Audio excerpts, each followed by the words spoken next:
So I came across a client. Talk louder, Barb. I'm Please. sorry? Can you talk louder?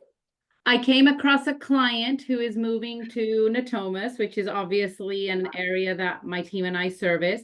However, they had a property to sell in Lodi, actually too, and because of our satellite expansion market centers, we were able to keep the referral in-house, and I was able to send 2 listing referrals to an agent under our banner. So did you guys hear that? So she was able to give 2 listing referrals to another office of ours, right? And So 5 listing offices. agreements are signed, by the way. So, I mean, not just a contact, they were solidified before the referrals were sent. She said it's a solid referral is what she's saying. So, and under our umbrella. So that's wonderful. So thank you so much, Parm. I appreciate you. And that's probably one of the main things I really wanted to conquer with our contest, the end of the year contest, is everybody getting to know each other in all 5 offices, right? And you're cultivating leads in between the 5 offices and you're sharing things. And that's totally happened a lot on Team 5. So thank you so much. I appreciate it. Danny, you want to share something? I did. So heads up, keep an eye out. We're going to be sending out some information in our upcoming Ripon location. January 3rd, mark your calendars. We will be doing a vision board. So we are super, super excited, and just please mark your calendars for January 3rd. It will be a vision board that we'll be putting together. Vision board party, vision, whatever. Thank you so much. That'll be awesome. I can't wait. Can't wait. All right. Anybody else telling me something good? What's going on in your world? Can I share? Yes. So I have to give a shout out to all the agents that helped to participate in the Photos with Santa in Lockford. It was so fun to see. You guys, we had the guy from across the street taking videos and sharing it of us when we were out, Santa and us were out waving and getting people to come in for the Photos with Santa. But just big kudos to all the agents who helped to participate. It was awesome. Thank you for leading the way. What you missed on that part was the people across the street who took all the pictures, put it on their social media, and tagged KW Lockford. I mean, that's pretty good. That's what you want. You want people tagging each other, right? So that was awesome. And so, yeah, I learned that from your daughter, just letting you know. Awesome. Anybody else? Tell me something good. Yes, please. You go first. Well, me? Did you say anything yet about the Christmas party? Well, a little bit, but please tell me more. Okay, was that just fabulous or what? Yes, it was. Thank you. All of the conversation, all the emails, everything back and forth. Debbie, thank you very much. Thank you For being chair. And me as co-chair, I am so glad it's over. Thank you both. So thank you too, to you too as well. Oh, I wanted to thank a couple of other people too. yes, please. So, Stephen T, thank you so much. You did a fabulous job of employee. Thank you for giving us the floor to make sure things happen. Yes. And then Jeremy, I don't know if he's on, but Jeremy from Fair Oaks was our DJ. He did was an awesome. amazing job. Yeah, he did a really good job. We're dancing at the end, so that was wonderful. I was used to seeing them all dressed down. And he's like, you don't even know who I am. I'm like, I don't know. I don't even know how to answer that right now. I wanted to thank both of you for entertaining all of the wishes we had all year and letting us do what we did, and it turned out really great. And also to thank all the volunteers that helped us throughout the year with all of the events. That was our last one for 2020. Liz, thank you so much. That was amazing. You're helping us sell the tickets. We raised how much money on the tickets? 600 and something. Wow, that is awesome. Was it 600? That's what I heard. 400. Oh. 890. 490. $500. So it goes to Red Day. It's going to Red Day. Red Day. Yeah, it's just like that. Awesome. All right, anybody else? Yes. So, thank you for being one of the sponsors. Well, thank you. I'm sorry I missed it, but I missed it for the only reasonable explanation for missing it, I was at Taylor Swift, so I just wanted to make sure everyone knew that. I don't think I do it as In case you didn't know, I did post it on my door while I was gone, but I should have to say it for the next few months. So, yeah, I was at Taylor Swift in case anyone wanted to. Thank you. But thank you also for making Shy exhausted. Right. She had an amazing time. So Good. Yeah. Good. Yeah. I'm so glad. We had people from Patterson, Lockford, Ripon, Fair Oaks, Davis, everybody was there. Everybody was there. And if you weren't there, you should have been there. Okay, because we had a blast. We danced. Oh my gosh, we had so much fun. Yeah. Anybody else? Anything good you want to share? Because we're moving forward. All right. Oh, where's the clicker? I got you. All right, click away, Dolphin. Get your listing. Listings, come on. Yes. Yes, I have a 2-bedroom, 2-bath, half-plex, excuse me, down the street, South Natomas, right across from South Natomas Park. So we're looking for a buyer, Give me a price. 430. 430.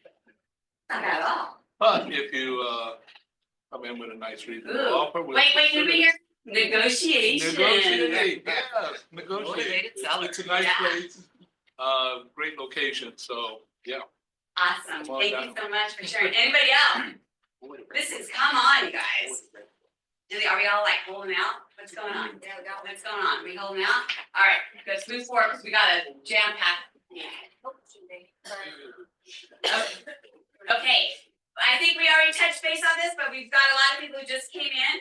Remember, we are, we need coats. We need coats in every office. Make sure you are bringing in coats to be gently used, but let's make sure this is happening. All right? Can we add, where we have one at Joe's office on there as a drop-off location as well? Yes, we sure can. Thank you. Is there an ad like this that I can post on my social media? Take it off mine. Mine's in neutral. So,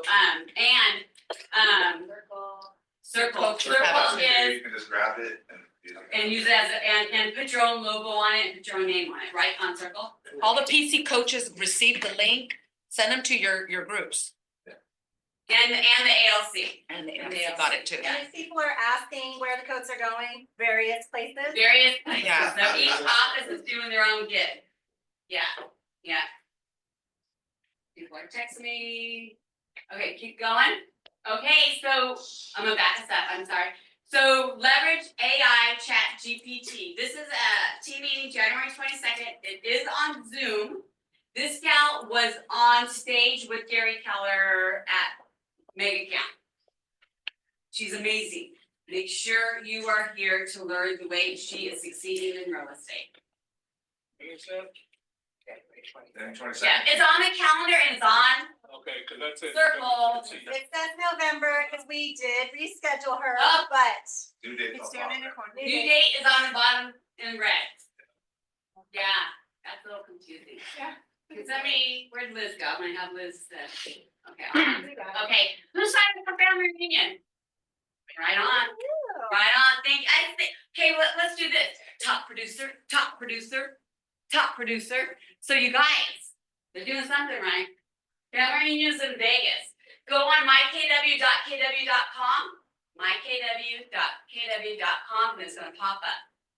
And it's family reunion, where everybody comes together worldwide for a conference. And you get to pick the classes that you want to attend. And you will be a part of like the main forum where Gary Keller's interviewing the main agents for that year. And the people who are on stage, in order to get on stage with Gary Keller, you have to do what we call a one-pager. That they actually give you a QR code that you can scan while, being in the audience with all their systems and models for their success. Yes, so Can I make say- sure, Can I say yes, something to that? please. I went to my first family reunion last year, 2023. What? I know, right? What? That's what John said. That's what he said. Dale as a team leader. And it was a game changer. I did Game not know changer. this. I know, right? I know it. I haven't been with. But it's kind of pricey. I mean, I thought it was, but it was It's worth every. investment in your business. It's totally worth every penny. totally worth every penny. And yes, you get to choose classes that interest you. Yes. And before you go, this is what I do, before you go, you make a list of people or places or things you want to do while not only in your Las Vegas, Yes. but people to talk to within Keller Williams. Who do you want to have coffee with? Yes. Who do you want Do to not have? go to lunch with your best friend. No, yeah, no. Yeah, Leslie. Do not. No more of that. Sorry, Leslie. You want to go and network with people you don't know, because guess what? You get a referral. You do. Right? You do. And All you need is, I've gotten 4 this last year just from people that I met at Foundry Union. yeah. Wow, that's great. Pricing. From across the Gary country. just dropped Yeah. it down. Yeah. What? Off the pricing, Gary just dropped the price. So What? it's like 12 or not. He's dropping the. 1,099 and they issued, Yeah. they're issuing refund. Yay, we get a refund. Very good. Thank you. So there you go. I didn't hear it. Yeah, that's awesome. However, what I did hear, it is gonna go back up. So timing is everything. If you're gonna sign up, do it now. It's an investment. mykw.kw.com and it'll pop up. Family, the link will just pop up. Or circle. Or circle. I'm sorry. I didn't know it was on Circle. Yeah, I didn't know that. Awesome. And it's a lot of fun, but she's right, the education makes it worth it, but the networking is. Trust me, I So- always go with the target people I wanna talk to I up my can't game. see everybody. Can I see everybody? So I know Taylor, if you're on, I want you to chat this up. Taylor Thompson, you know, she's goaled out next year for 50 transactions. Her goal every single night is to attend, you know, that like KW Luxury, their big dinner. KW Commercials, their big dinner. Because guess what? On the communities that she's involved in, because KW Luxury, community, land, whatever, they network. They get a ton of leads going back and forth. I'm just saying. And the girl's killing it. I pulled her numbers up with somebody earlier. I think it was like 126% this year. I don't know, she's doing something right, and she's all over social. All right, anybody have any questions? All right, go. Top 20, and I'm not gonna be able to read this. Afton, number 1, Taylor, number 2, Michael, number 3, Parm, number 4, Rachel, what's her name from Ripon, number 5, Jenna Stallings, Andre, Irma, Nada, Jen, Amethyst, Susie, Angel, I didn't see that, you guys. I even said that before I even started the meeting, right? That's how we call it. Yeah.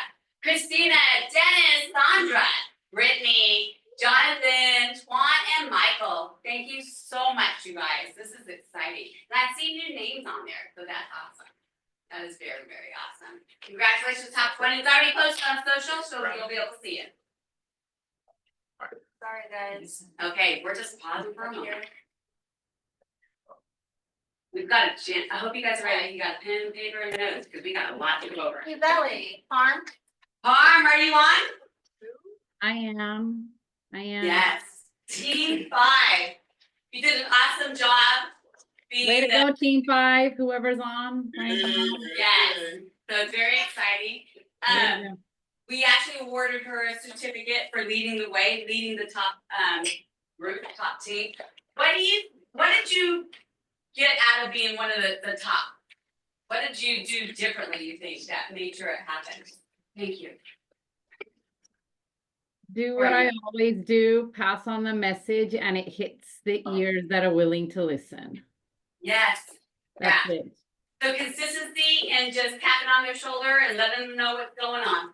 Yeah, sometimes reciprocation isn't all there because everybody's at a different point in their lives.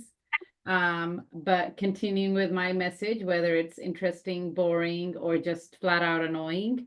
Yes. And But it worked. yeah, that's And it. you're one of our top agents, and so you must be doing that in your business, and it trickled over into this contest.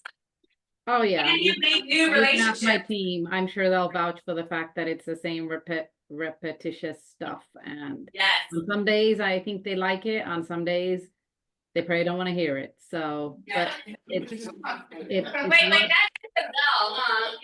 Yeah. it's what makes it work. I love it. Thank you so much for leading the way. And thank you for making sure all the referrals that were getting passed through your team. That was nice. I know Chrissy and you, there's a few others just on your team. And they're very competitive. I can't tell you how many times somebody would text me, are we still doing this? And can we do this? And, you know, how many points away are we with this? And I'm like, oh my gosh, I love that. I love It really goes to everybody on Team 5. You guys hustled. I see you. I see the people that were participating and responding. So well done, team. Yeah, that is awesome. You'll be getting an email later on today or early tomorrow morning, the people who are on Team 5, with the 100 KW dollar bucks. So congratulations, kudos to you all. Okay. This is the scorecard. Should I rattle this off? Team 5 was the first place. Team 3 with John. Team 6, Leslie. Team 4, the Roadrunners, Jen. What? I'm just saying that was really close. I know, very, very close. Yeah, they should have been calling me because I could have told them. No, I'm just joking. So Team 7, Brian. Team 9, Danny. Team 2, Andy. And Team 8, David. You guys, thank you, all the coaches, for taking time out of your busy day to make this happen. So thank you so much. All right, I'll let you have this one. So we'll get this started, but as you said, we're doing a lot of changes in the office with staffing, and part of this is a vision I wanted to do. Part of the reason we're having a lot of issues, I wanted to improve agent services to you guys. And part of it was when Megan was here, she was doing a lot of financials and it was hard to do both at the same time. So I'm separating out those services. So now we have an MCA that is remote. She is an official MCA at Keller Williams already. But we're doing remote service, and now we have a 3-team member from Olivia, Megan, and Rihanna. You may get emails from them. It's all through the KLRW email that you may get, where you get your commission demands and all that stuff.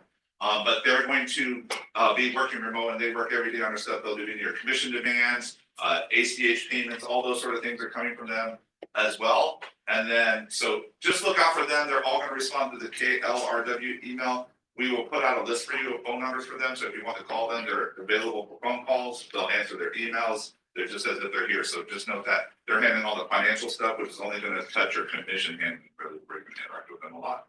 And then if you want to do Taylor Valencia, who is on my real estate team, will be moving over to the office side, and she'll be our market center operations manager. And so she will be responsible for agent services. Yes. So you'll be interacting with her on providing all the services, our value propositions. You have issues that need help, those sort of things. She's going to be there to help you. And also she'll be overseeing our operations staff to you to improve our customer service and ability to have that to you. Having said that, Taylor's about to go on maternity leave. Yes. Good timing. So, she is already working in that position right now, but she'll be going on maternity. She'll be back around February. So you'll see that start up. In the meantime, you can always come to me or Michelle. We can help you with any issues that you need in the meantime. So, okay. I want to introduce. No, you can do this one. Okay. So, I'll start it. So, Sherry Digoff and I have gone, I don't know how many years it's been. She was at KW Lodi, and she ended up going, she hit her head and went someplace else, I guess, right? And then she ended up opening up her own brokerage. And so we just finished a merger with her brokerage and our brokerage. And so we're really excited about that. So please welcome Sherry.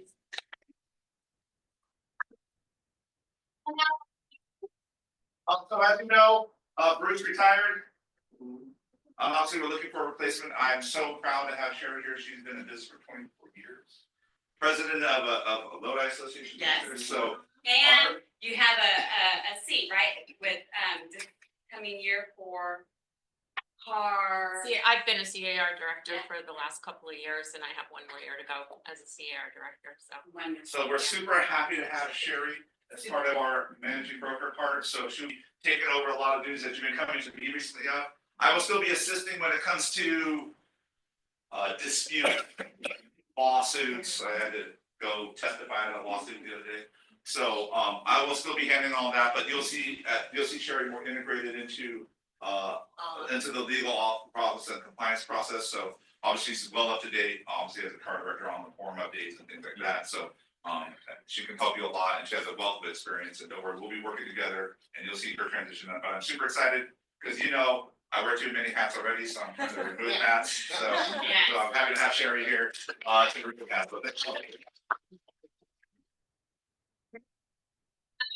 Just excited to be here and be part of the team, and I look forward to getting to know you all better and work with you and get some business done. Good. Love it. Thank you so much. Okay, I just wanted to put it out there, we are gonna put out a contact list, you can take a photo, but you will get the slides, don't worry, we'll put this out to you. But we're gonna put out to you a new contact list with all the staff and contact information, with descriptions of what to do, so that you're clear on how to, who to contact them. Let's put that on circle too. I don't know if Liz or if Patricia, just make sure we did the contact list on circle. That'd be awesome. Thank you. Okay. Now we're getting to the meat of things. Bam, I'm done. Okay. Yeah. So there are new laws going into effect on January 1st and new carving out with some new forms, coincide with some of the laws and just to update some things. So we're gonna be going, this is for you, this will happen January 1st. So literally now, right, basically, so you need to be up to date on these. So number one, this legislature, we have an NAR settlement that says we gotta have buyer broker agreements, remember all that? Now the state of California has passed their own law and said, you have to do what NAR does. And part of the reason they did that was NAR only covered agents who were part of associations or companies that had a settlement with the thing. But if you were not part of an association, you didn't have to follow the rules. So what the state did was like, no, anyone with a license has to do a buyer broker agreement. And they also put this requirement in place, which is a state of California requirement. It can't be longer than 90 days. And if you look at the car form, it says it can't be longer than 90 days. It says it on there. Now, a big compliance issue we've been having is we see a lot of your buyer broker agreements and they're longer than 90 days. And that's quite common, we're seeing. So literally, if you write a buyer broker agreement that is longer than 90 days, it is a void contract right then. Done. It is not a valid contract. Meaning, the minute you go show, you think you have a valid one, you go show homes, you're doing actually illegal activities on your license.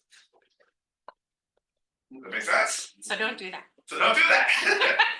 So you have to put it no more than 3 months, 90 days. Make sense? So if it's December 11th today, I'll go January, February, March. I put March 11th on there. That make sense? We're good? Now, don't worry. You can always extend it another 90 days if you want to. You have to have the, buyer sign another form, but you can always extend it, but you can't go longer than 90 days. If you put it longer than 90 days, the void contract, we will come and Sherry and I will come and slap you. So, okay. We won't slap you, but. Okay, hold on. Okay, another new law came out. Well, this law was already in place. I'll bring up that one. A while back, I don't know if you remember, there was a party, a rave in Oakland, it's a building, and they were on the balcony and it collapsed. Everyone remember that? Okay. So Can you guys mute whoever is not muted? Because there's a lot of background sound. It's hard to hear you, John. Okay. And whoever's not muted, mute them. So you can mute it. Just pull it over, pull it back. There is a law in place that says now you must inspect any balconies, well, actually they say any structure that extends off the normal envelope of that building that is supported by wood structures. Wood. So what does that look like? Balconies that have wood, cantilevered out. So if you have a building, like if you think about a common, we have a UQ and fourplex out here a lot, which it has 4 units in that fourplex, and it has stairs on the side and a balcony on the back. Does everyone know this? If they're supported, which I know they are, by wood beams, it must be inspected by the owner every 6 years and certified. This is not a point of sale, so that it's not a point of sale requirement. So what's point of sale mean? What are the 3 point of sale requirements we have in California right now? That means something has to happen at the point of sale. Water heater, smoke detector, carbon monoxide. Thank you. Who said that? Danny, thank you. So remember, when you do a contract right now, you have a point of sale requirement. The water heater must be strapped, You must have CO detectors, one for four, and you gotta have smoke detectors, right? We all know that. That's why they raise their checks for them, right? Okay. The wood balconies is not a point of sale requirement, but if you're representing a buyer who is purchasing a unit or a building with these issues, with these, then you need to make sure they're certified. They're supposed to certify every 6 years. We didn't have clarification on who the inspectors were. So they put out a clear list of who's inspectors. You have to have these great contractors or architects or engineers. So they're literally classifying who will qualify as an inspector for these, and they should certify these every 6 years. If that building or the condo has this and it's an HOA, it is the HOA's responsibility. If there is no HOA, it is the owner's responsibility. Okay? So if you're representing a buyer who's buying this, you want to make sure that they have certification. If they don't, then your owner, your buyer may be on the hook to get that inspected and certified. And if there's any repairs that need to be made, identify then that your buyer would be responsible for making those repairs. And I don't know if you know, but we call it cantilever when you stick out a beam to support something. It's really hard because it goes into the whole building to like fix, right? It gets really expensive. So just make sure that you understand when you're doing this part. Now the problem was the implementation. It was supposed to go implemented this year, but it was really unclear who was a valid inspector. So they postponed it 1 year to give us clarity on inspectors. I'll pull up the form later, but I'm just gonna let you know, it's this out, who are inspectors. If there is a balcony, and this includes stairs, so even if there's stairs on the south side of the thing and it's supported by wood or wood stairs, anything that extrudes from the envelope of the building that is supported by wood would be covered by this wood balcony and stairs. Who is this statewide? What is this? And like who actually is holding people accountable to this if it's not a requirement for sale? Okay, it is statewide. Okay. The local jurisdiction should be responsible for ensuring this, but you know how local places work, they struggle a lot, right, to maintain these things. So that's why I'm saying you need to be careful as an agent, because it's not a point of sale requirement. That means it's not gonna be like, do you have a certification? You're just gonna have to know to make sure it is, because then your buyer may be on the hook later if there isn't. So it's just something you gotta track. If you see stairs that are supported by wood or balconies, you gotta start thinking about having these inspections. Did they get certified yet? Is this part of the TDS now? They did put it in the SPQ, I believe.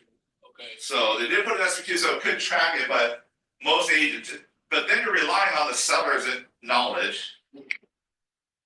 Right? So is this something that you would advise your client to have a separate inspector look at? Like how would we advise our clients on this? If they postpone the implementation till next year where it's required. Okay. But it's not, unless the form should be in there. I've got it. Yeah, okay, good. Yeah. Yeah. It says who the inspectors are. Inspectors for common interest development, licensed structural engineers, licensed architects, or licensed civil engineers. For other properties, licensed architect, licensed civil or structural engineer, or a building contractor holding any or all of the A, B, or C5 license classifications. So it also says that one of three things should be happening. Either there's been an inspection and the work has been done, or there is an inspection showing work needs to be done, which needs to be disclosed. If you're the listing agent, you got to make sure that gets disclosed to buyer. If you're the buyer's agent, make sure you get any reports they have on this, or they have to disclose to you that such reports have been made, and then you've got to negotiate from there. So say where you found it. This is on the wood balcony. WBSA, I believe. Yeah, what is it? BSA should be one WBSA, of the last wood balconies and One of the staircase last forms in your file. addendum. So if you've got a property that has anything like you said, extruding from that envelope of the property supported by wood, make sure that you address this issue. And I'm just saying, especially on the buy side, because it's so new, some listing agents won't know this, and so they won't provide it. And come next year, your buyer will be on the hook for it, right? So right now it's voluntary. So if there's a balcony, even though it's not required right now, I would sort of request that from the sell side, at least get an inspection done. So that way your buyer knows what repairs are gonna happen and what they need to do if they come in next year. There a clear definition of what a balcony is? What they define it as is any structure, so if you have the envelope of the house, the main walls of the exterior walls of the house, any structure that is extruding from that structure that is supported by wood. And at least 6 feet high. At least 6 feet high, sorry, at least 6 feet off the ground. At least 6 feet off the ground. Hey, John, Yeah. who inspects balconies? Well, we just read it off. Oh, I'm sorry. So if you look at the WPSA Sorry form, about that. if you're an HOA or you come to, if it's an HOA and even as condos, the HOA is responsible for that, but if it's not an HOA condo, or it's just a fourplex and you own 4 different units, right? Like those sort of things, it will be responsibility of the owner. For that is civil engineer, structural engineer, class A, B, or C licensed contractor. So you need to make sure you have a contractor inspector, which is fine on an individual level. Then they gotta have a real license. They can't just be down. Contractor license, okay. And you said this has to be done every 6 years. The certification is 6 years. So if one of your buyers buys a income property that has these steps, then you have to let them know that they're gonna have to do this. Yeah, so if you're a property managing your property or doing anything like that, or they're investors and they're stairs, every 6 years, they gotta get an inspector out and certify it to stay current with the law. Because if they don't, and so the stairs break and someone injures themselves, you're in trouble. The owner's in trouble, liability. Right? Yes. Since with HOAs, the stories are often common areas, would the entire complex have to have that inspection? Yeah, so we'd be responsible of the management HOA. That makes sense. Would require to, and there's common communities here in North Thomas with balconies all over the place and stairs. They would be required to literally have an inspection done every 6 years for all the balconies. So the associations are likely gonna start building that into their budget, so you will see that increase in the monthly payment that is for Yeah. all. And then you'll see it this year, because a lot of the reason they postponed is we didn't have a clear definition of who the inspectors were, because we're like, who qualifies as an inspector for a balcony, right? So if that house is sold, would that be accelerated, that 6 years?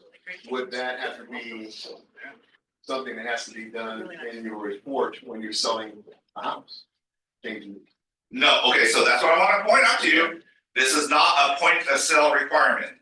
Meaning, there's no trigger in the contract or anything to say, oh, wood balconies, make sure they're certified because it has to be certified. The rate's not gonna look for it.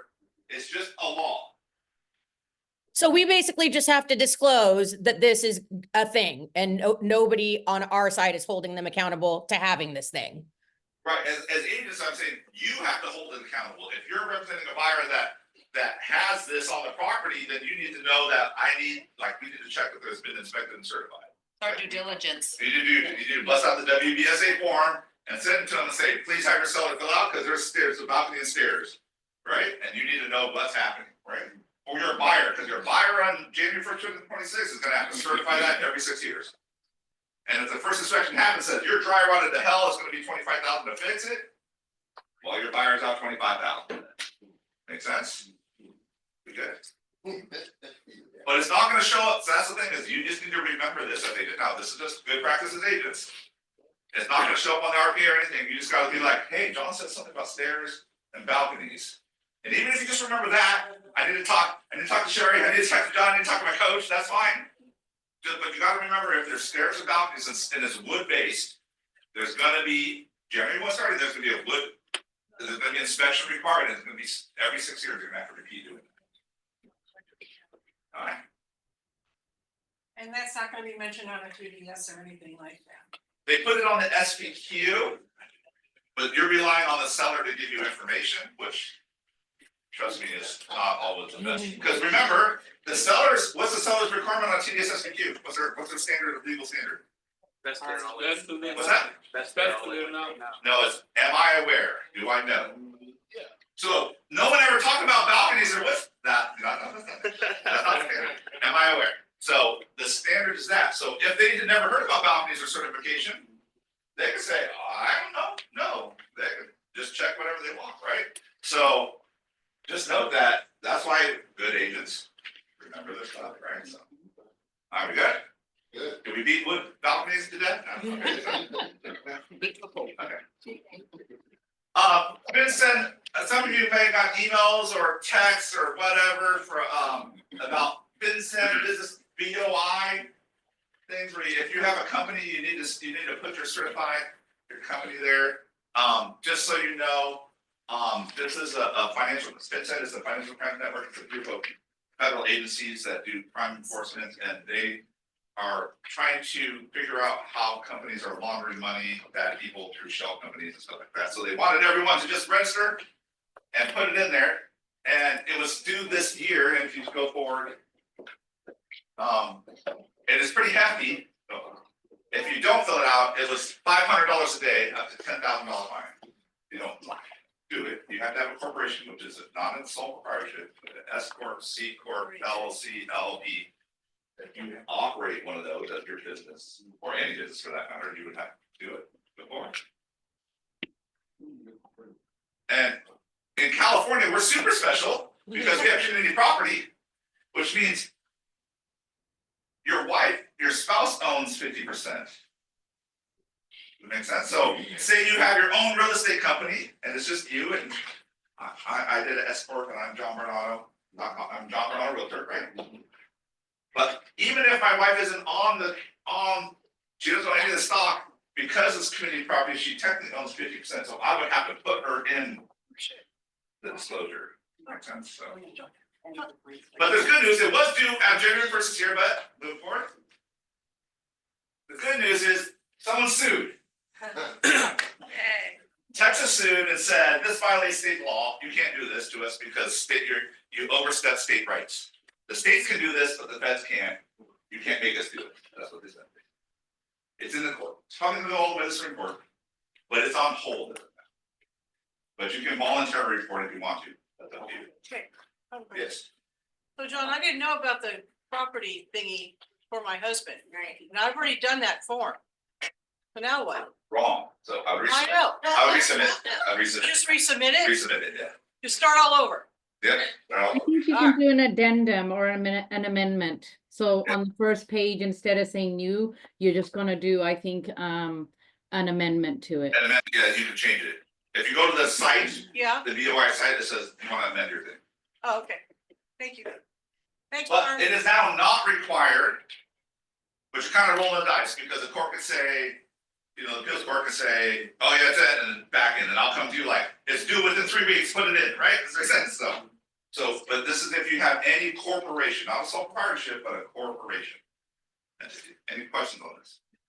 So if it's an LLC corp and you're married, I think it's just safe to add the spouse on there, is what you're saying. Correct. Even if the If spouse your or partner isn't in one of those entities. Correct, so remember, and the threshold is 25% owner or above, or someone who makes significant decisions in the business. Does that make sense? So someone could be an owner, not an owner, and make significant business decisions, or anyone who's an owner. If you're just owning your company, your spouse, as a real estate agent, your spouse would still qualify, because that person, he or she would technically own 50% of that. Document, you would have to put her in as a 50-50 owner. Make sense? Yes. John, I'm sorry, does this apply to S corp? Any corporation. Any corp? Yeah. Right now it's voluntary, but it's only held by court. But as soon as the courts say rule in favor of the feds, it goes into place right away. And the fines are pretty significant. Sherry and I will let you know if this changes, but it could change rapidly. So if you don't want that, you go to the BOI site and just report voluntarily, then you're in compliance already. So if you have an LLC or a corp with someone other than your spouse, but people are married, you have to report the spouses on there too, correct? Correct. If they own more than 20% of the company and they have a spouse, both spouses need to go in there. Both people. If in the state of California, you're registered as an LLC, but if you register with the federal government as an S corp, that pulls you in too. So make sure that you are doing this for both. Yes. And if you have multiple businesses, you need to do it for each business. Okay, we're good. But it's voluntary now, but it may come back really quick. Okay.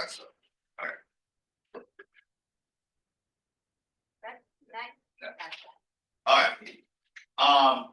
FHA new loan limits, I'm not gonna go over all the limits. But just know every year, a lot of you won't know loan. Okay. So there's FHA loan limits, meaning you can't do a loan in a certain county over this price, they won't approve it, right? But they have now high loan limits too, so if you're in an especially expensive area, FHA gives you a little more bandwidth, right? They give you a little, we call it high conforming. So high conforming loan limits in there. Now, most of California, a lot of the expensive counties get high performing adjustments because we're expensive. Sacramento, one of those. If you go to Amador, probably not, but Sacramento definitely, right? So you just need to look at it. I recommend you scan this, you put it in there. This is just for loan limits, so you know, and they go pretty high and they adjust per unit. So if you're buying a fourplex and living in one, do an FHA loan, just note that because I've had several broker issues where the loan goes sideways because they're purchasing property. They made an offer, got accepted as FHA, but the FHA loan limit, and so it tanks the loan. So you should know your FHA loan limits just by county, especially where you work, so that you just know what you're dealing with is what the loan limit is. Above that, what happens? If you're above the loan limit, what do we call that? A jumbo loan, yeah, so you go to jumbo loan. Jumbo loans are way different approval processes. It's kind of the wild west with jumbos, right? So once you got out of what we call conforming or jumbo, the pricing goes a lot different. Companies go a lot. There's no like standard 3%, 5%. It's more wild west. Cool. Alright, we got a lot of rights forms. You should have those in there here. If you're online and you don't have them, you can scan the QR code. I'm not going to go over all the revisions because we will be here for 3 days, but we're going to go over the most important ones. So, okay. Oh, also, sorry. After I do this possession, if you want more detail on everything, CAR is doing a webinar this Friday at 1:30 p.m. for free. Well, for CAR members, I should say. If you would like to go to that webinar, they'll have the lawyers on there. And they will talk ad nauseum about all the forms for like 3 hours. That is not correct. So They had one yesterday too. oh, they have one yesterday too. They should have their this one. Right. Sorry. If you go to the webinar, if you go to log in, it'll have the registration. So they're doing a bunch for the interview. All right. Oh, wait, let's go back to student forms now. So we're gonna go over forms. Okay. Let's get out. This little button, right? Yeah. Okay. I know that first one. All right. RPA. Here, excuse me. Wait. Wow. Yeah. Okay. So changes to RPA are pretty simple. Pretty simple. They changed increased deposit. Not many of you are doing increased deposits. Increased deposit means you put in your initial deposit and then to make it super sexy to the seller, you put an increased deposit. You generally only see that in the barrier transactions where you're trying to make it, for example, where you put in a deposit and then when you release contingencies, you put another deposit in just to make it super advantageous to the seller. It used to be you would fill that on the RPA. You are now not. It goes to a form called the IDA. So if you click that box, it will produce an IDA form that you'll have to attach to the RPA if you're doing an increased deposit. Any questions on that?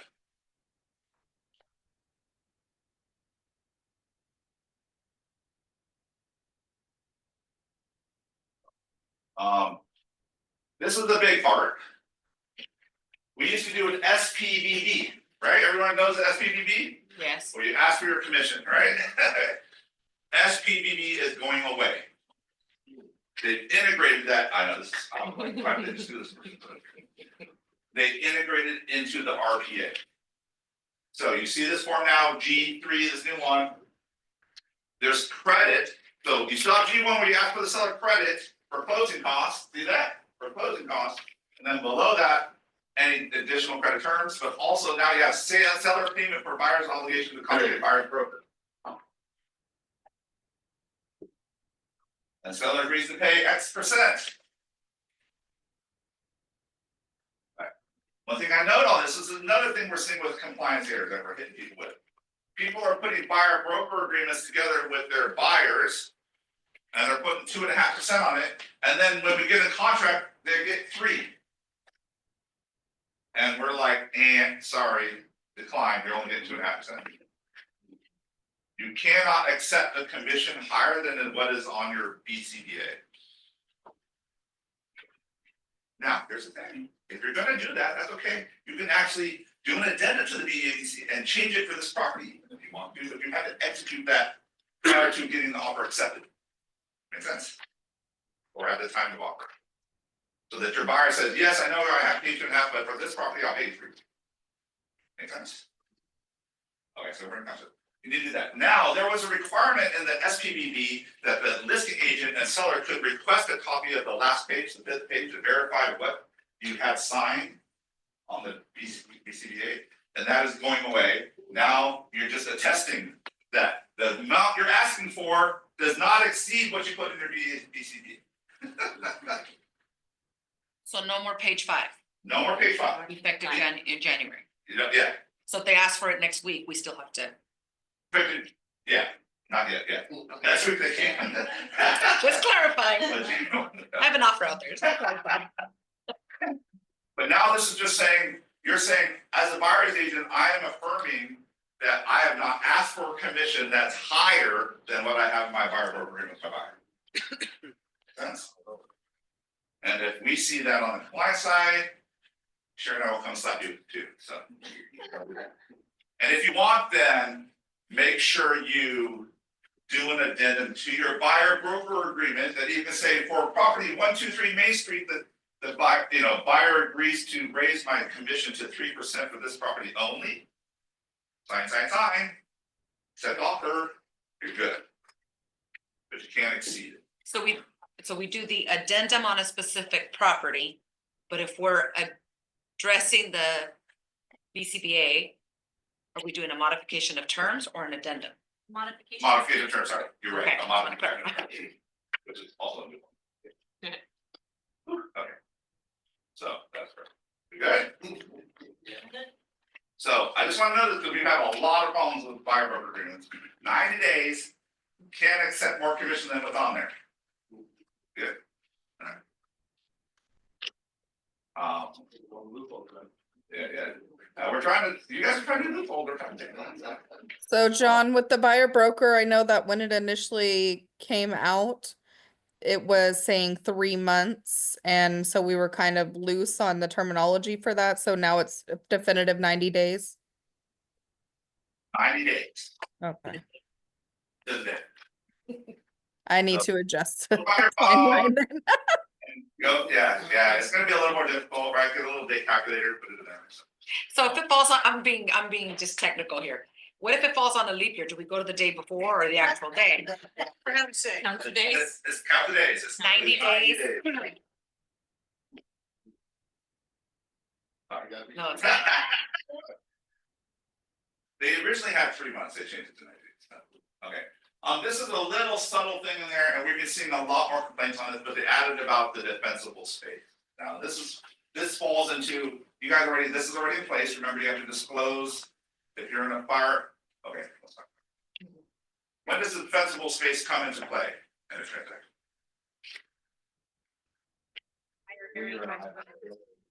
What? You are newer agents, okay, good. So, when you look at the NHD report, and it says high fire zone, or very high fire zone, or it says wildland fire zone, or SRA, state responsibility area, guess what? You're in a high fire zone. Now here's a trick, this is like balconies, okay, this is like balcony. It's not a point of sale requirement, meaning they're supposed to get inspected, clear whatever issues they need to clear, and have it certified by either CAL FIRE, the state, or sometimes a local jurisdiction fire department will do it. But you don't know, it depends on the location. You have to just figure it out. If it's SRA, state responsibility area, that is automatically CAL FIRE. And if you have to go to CAL FIRE site, you can order inspection. Okay. It's not a point of sale requirement, meaning you don't have to have it certified to have the sale close, okay? But you're gonna make it on the hook of your buyer. So we had an incident recently, and this is how it happens. The seller can just punt the responsibility to the buyer in the FH. They can say, buyer to assume, and guess what? If it's not certified and your buyer takes it, and the county comes by and says, you need to certify it, now it's on the buyer cost. And if they come and say, you need to cut down these 3 trees and it costs $20,000 to cut down those 3 trees, you're on the hook. Okay, and literally we have, and the problem is most of the real properties, I think I saw an estimate like 80% of the real properties aren't certified. They should be, but the owners have not gone and done it because they don't want to pay the money to do it. Okay? And you're supposed to do this every year. So what I need to know, just like the little balconies, is you need to be aware, if you see very high fire zone, they're gonna send an FHDS form to you. And you need to be very careful what they're checking, because what we're seeing is this is not negotiated on the front side with the RPA. We're seeing this come over in the seller disclosures. And TCs and everyone just sending the seller disclosures sign, and guess what? You just hook your buyer onto paying for this. And just because you were sloppy, right? Just like let your TC handle this disclosures. Makes sense? And I can tell you, we have this slide. This is literally high fire zone. Agent didn't put it in the RPA. They're just going through, and we get the seller disclosures. And luckily, the TC was savvy and they caught it. And it became a broker issue where they're like, we literally had to go and do a request for repair. Says do the inspection, right? And the seller was like, no, we're canceling because literally we're in the middle of this negotiation. They want to cancel because they don't even want to do the inspection. Makes sense? So. And if they don't want to be in compliance, that's up to the sellers. Recording in progress.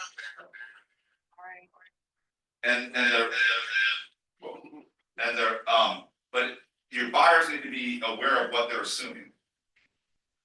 The buyers, even on this premise, says, I don't care, I'll assume it, that's fine. I just want to know what I'm dealing with. Makes sense? So you just need to get your buyers on board with this. If you let it go through, we've had issues now where literally this goes through buyer assumes, they get it certified, and there's like a big bill to cut these trees down in a rural area. So you need to understand state responsibility. I mean, if you're going into a rural area and it's high, very high fire zone in your NHD, it needs to be a red flag in your head. We need to do this. I would recommend, if you know it's a rural area, basically, if you're outside of a major city, you're pretty much in a high fire zone. Pretty much. So if you're going outside, I would be very much looking at this, and I would try to be negotiating on the front end, because we're seeing a blow up transaction when it comes over, so it goes in the middle and no one's made a decision to get on it. Right? And the seller's trying to get you to assume it, and buyer's like, heck no, right? And it blows it up. Why? Because fire is very important. It will affect your insurance. And I don't know, we've seen some insurance policies coming at, I don't know, Alex, what have we seen fire insurance rule coming in? I don't know, my house is $8,000 and I live in El Dorado Hills. She lives in El Dorado Hills and hers is $8,000. Imagine you live in a high fire zone. I've seen quotes up to $12,000, $18,000 for homeowner insurance in very high fire zones. So you're talking payments that rival the, like even on the zone that we're disputing on, I think the insurance payment was 3/4 of the mortgage payment, like literally 75% of the mortgage same, like that's how big it was. And whether you're certified or not affects that rate too. So you understand what I'm saying? So if you go rural or even on the Road Hills, you don't have to go that rural. You need to make sure you understand these things. It's very important. It's not a point of sale, so it just won't show up on the RPA just like it because it's required. And escrow won't hold it back just because it's not there. Make sense? Good.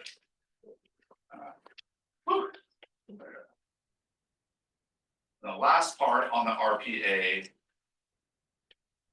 we don't have any fire. That's all about your compensation. It's at the very end, and we're going to talk about this.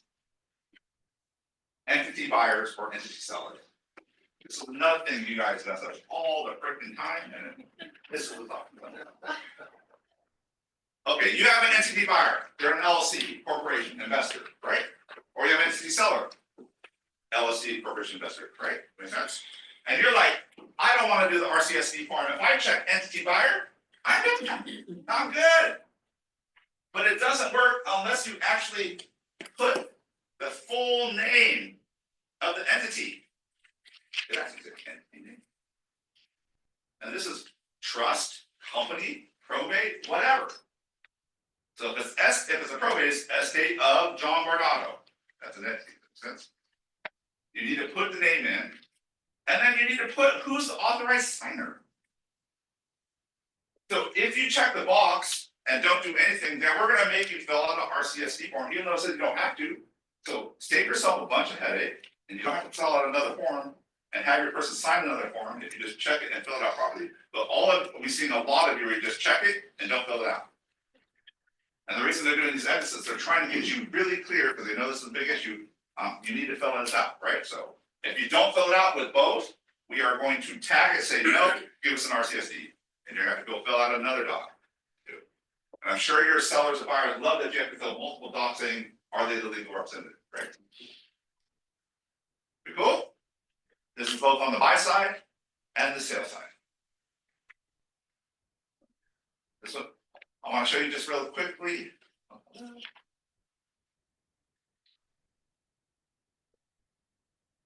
Okay, IDA. This is just increased deposit form. It's a new form. I just want to show it to you. We're not seeing a lot, but it's just if you want to put increased deposit in place. RLA. So we've seen some things here. So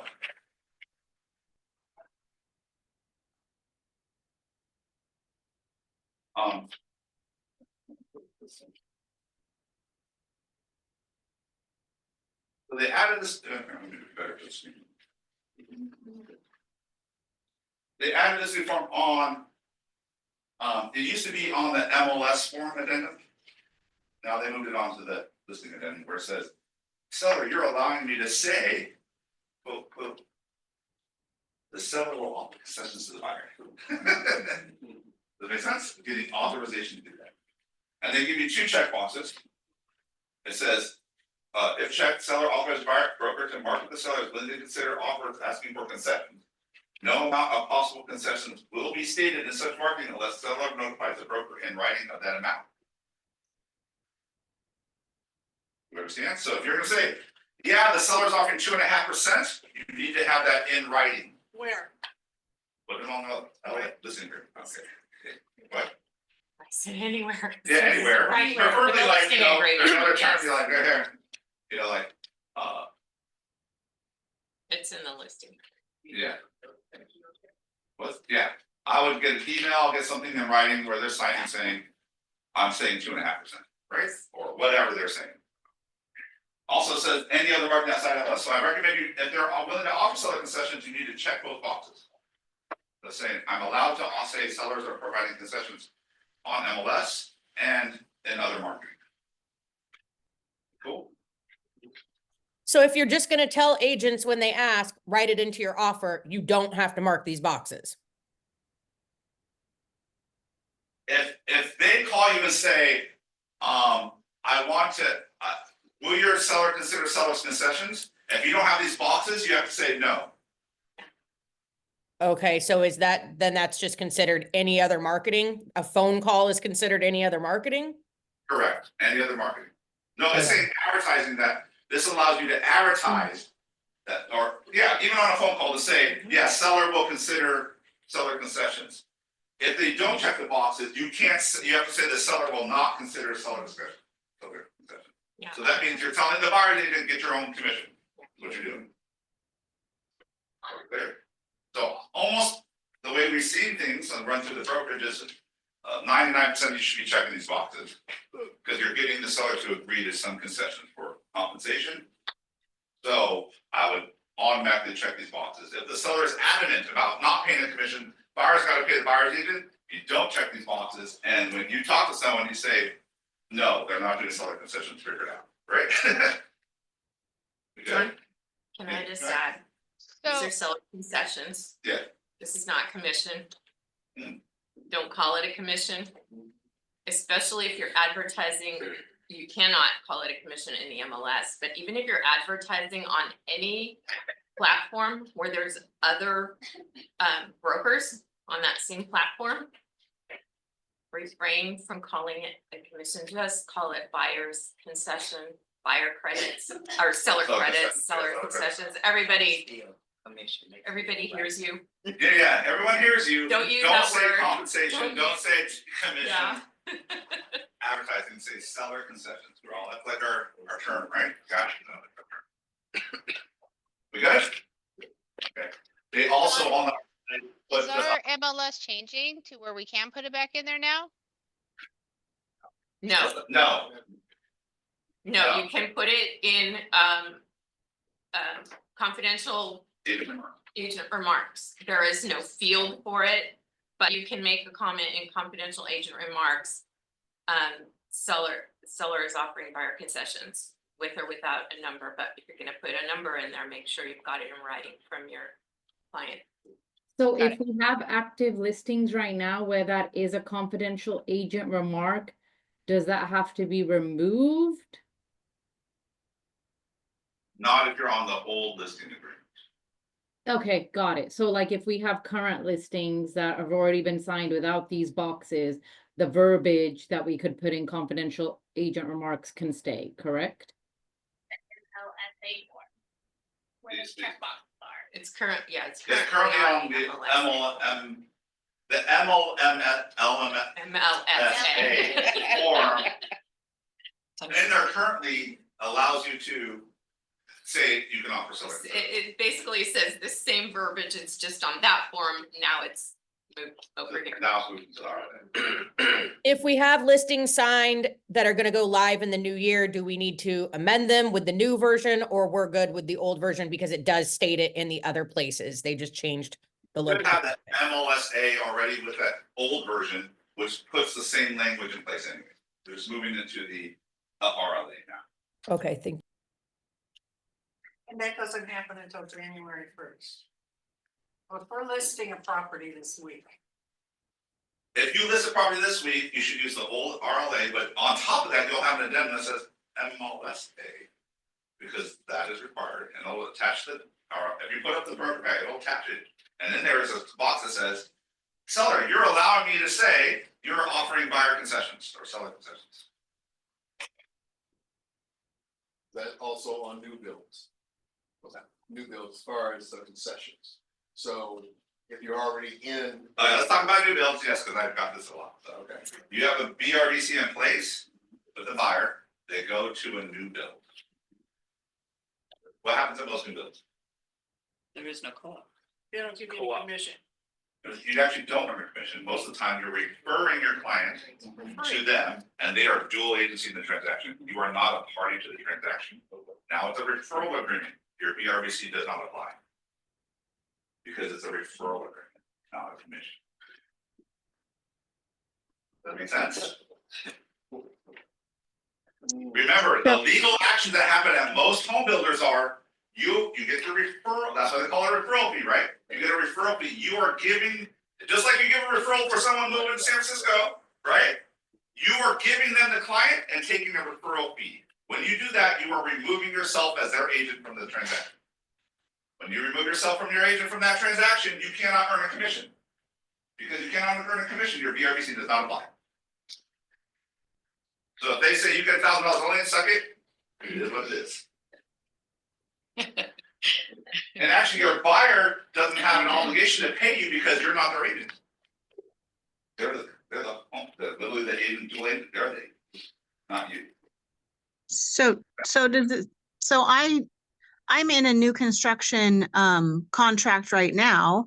So does this mean I would need a referral form with the builder rather than sending them a copy, proving to them that I have a BRBC with the client I bring them? Correct. Most of the time, literally, we get the sell package. If you do a referral, we don't even, say you do a new home contract right now. Yeah. We don't even ask you for most of the docs. We just ask for the referral agreement. Literally in that 100, 200 pages they sign, somewhere in there, it's gonna say, you're the referral agent and they're paying this much to you. And we just say, give us that doc, because that's all we need, because it's a referral. It's not a contract. There's no contract, you're not involved. Make sense? Now, yes, but we need the buyer broker agreement. We still need to get the buyer broker agreement to even be able to show them homes, whether they're new construction or not. Correct. So we still need it. You still need it before you go show. You can show new homes. Just know new builds. Okay. As soon as they get into contract and they earn a referral commission, your BRBC canceled. They got, now you're there. You're just getting a referral. Okay. Thank you. I've seen some small builders still do co-op, meaning they're a regional builder, they're building 20 homes and they're just using car forms and doing a normal co-op. Now, if it's a co-op and you're still the buyer agent, then the BRBC will apply. But I've only seen that rarely with new homes. It's only on like our small regional build, I've seen. But most of the homeowners are on a referral piece, your VRBC doesn't apply. So if you say, I got 2.5% and the bill's only at 2, I can go up to the buyer for 5, it doesn't work. Because you gave it to that buyer. You good? Yes. Okay. It's fine.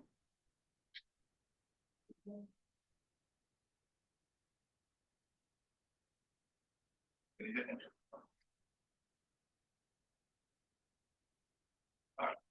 This is the MLS addendum. This just changed as well. I do want to talk about clear cooperation. Number 3. What's that? 3. 3D. Three. Right here. No. Okay. Okay.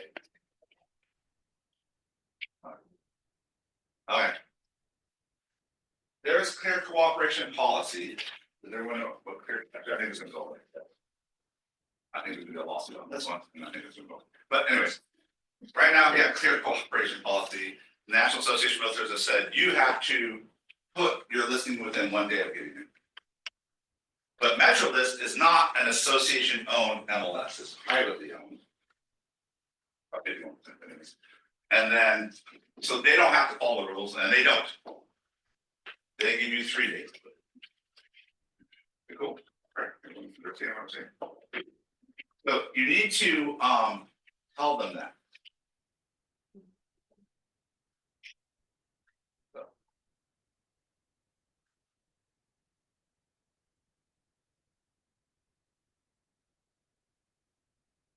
Also, we're getting a lot of MLS fines.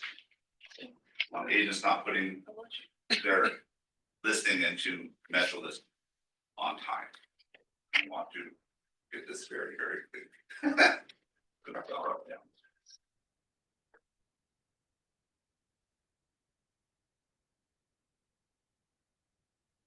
That begin date right here, that is your date. That's. If you put in December 11th, you have 3 business days to put that in MLS. Even if you go here and you say, I want to withhold it, hold it for market for a period of time, for a public date. I want to do it 2 weeks later. And what happens is, all our agents saying 2 weeks later, and you are going in 2 weeks later and putting it in. And then you're getting a violation notice. And we've had now, I want to say $1,000 in fines to agents because you're putting in late. If you do that with the on-market date later, you have to go in, put the listing in, put the on-market date 2 weeks later, and submit it. And then it shows up not approved yellow in your MLS. Makes sense? If you do not hit submit and do it there, they're gonna ding you because your actual begin date is that date that you put in the begin date. It's 3 days from this day. 3 business days. 3 business days from that day. Does that include Saturday and Sunday? 3 business days. So if you list on a Friday, Monday, Tuesday. I never knew that. I This- thought it was 3 days. Oh, This is the only business days. Great. So good. I never knew it was business days. So I just had this happen. We just took a property off the market. We're gonna relist it on March 1st. Okay. And I did the wrong thing apparently, because I was thinking we need to have them signing as of the date they're actually signing. So if we put the March 1st date at the top, how is it binding as of the date that they actually signed it? The date they actually signed it is the listing date in that case, is my understanding. Am I correct on that? If you, okay, so you put March 1st, say, and they sign it today. Yeah. Right. Okay. The listing date isn't that. But if they sign it later, then. Oh, yeah, so there's 2 things. Okay, Yeah. yeah, okay. That does come into play. Okay. It gets complicated for agents. That's what I want to know because this is the number 1 thing everyone's getting fined on. I can tell you that right now from all those violations all over the place. All right. Whatever begin date you put in there, that's the listing date. And you go in, when you do your put listing date in, and 2 weeks later, but if you didn't submit it with the on-market date 2 weeks later, you're gonna get dinged. Because your begin date was December 11th, and you should have put it within 3 business days of December 11th. Makes sense?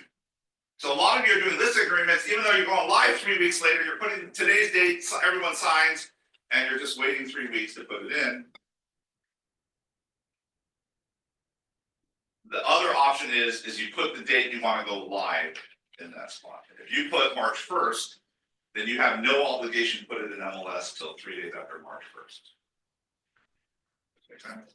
The only caveat that agents get scared of is saying, well, the sellers technically don't have a contract with you until March 1st or whatever expiration date. Someone could come in, another agent could come in and they could list up to February 28th or 29th, and it would be valid. Make sense? Even if the date prepared and the date signed is a different date, and then the beginning date was the date of the listing going live? Correct. Mm.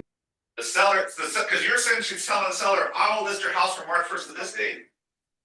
Technically, so some people have that fear. I've always put the listing date that we're going live in there because I don't want to input it early because I think it's double entry then. Because what happened is I put in something junky in there. I put the on market date and I hit submit, and it sits there, and then I have to remember 2 weeks later to put it in. Otherwise, it's going to go live. I had this go live with like junk because it goes live automatically on the on market date, and they called you and said, oh, we need another week. You're like, okay, you forget to do it, and then it goes live all done. Right. So if you want, you just put the list date, but then you just have to trust your sellers. I imagine I've yet to have a seller that I had an on market date that was 3 weeks, 3 months out, signed with someone else for a shorter period of time before that. I've never had that happen because they're your sellers. If you're worried about that, then I would question your value with your sellers in your presentation. They do their pretty well to you at that point. So if you want to absolve that, you can put the begin date as the date you want to go live, and then you won't have that issue. But if you do put it as today, you'll have to go in, submit it within 3 business days, and put one photo in. They're going to ask for a photo. You're going to have that one photo that you just take on your phone on the front of the house, and you have to put it in there, put the on market date 3 weeks out, and submit it. Then you'll be okay. And then go back in and re-enter it later when you have all the stuff. Or you can put the March 1st date. And oh, by the way, the on market date only goes up 90 days. So if you're signing something more than 90 days, you can use the on market date. You just have to put the date. Dawn, Yes. I have 2 questions. So first one was on the timing. So I think maybe it was Sherry that answered, I'm not sure. But if you put like your beginning date of, let's just say, December 12th, and then you send it over to your client DocuSign, and let's say they don't sign it until December 13th. So then which date is it we're using? Sherry was mentioning, which is correct. If they sign it, if the client signed the listing agreement after the begin date, you said the 11th, they signed it on the 13th, right? Correct. Then your begin date is the 13th, not the 11th. Okay. Even though it says 11th, but if they signed after the begin date, the begin date moves there. Now, that doesn't move your expiration date 2 days. You just have a shorter listing period now. Makes sense? So, And then one other question. So on counting, we were talking about the calendar day thing. So if you have your client sign their listing agreement today, or not today, on a Friday, you said, I think you said Friday, Monday, Tuesday. Is it? I thought we always start counting the next day. You're right. yes, you're right. So it should be Monday, Tuesday, Wednesday if it's business Yes. day. If you go to the days terminology in the RPA, it says days always start with 0. Mhm. Okay, I just want to make sure. Okay. If you put a Friday list date, technically you'd have Monday, Tuesday, Wednesday to put it in. Yeah. Okay, thank you. This is a league year. Are we done? Are we done with MLS now? I have a question. Okay. Because It's very complicated. People Yes, get stuff it is. all the time, so I want. So, And the comments could be a choice. That's What you is- have choice. what if you pass the 3 days? Okay, we'll use your example, 12/11 Yeah. is the date that you put for the beginning date on the RLA. Something happens, they can't sign till like the 17th. So you've passed your 3 days.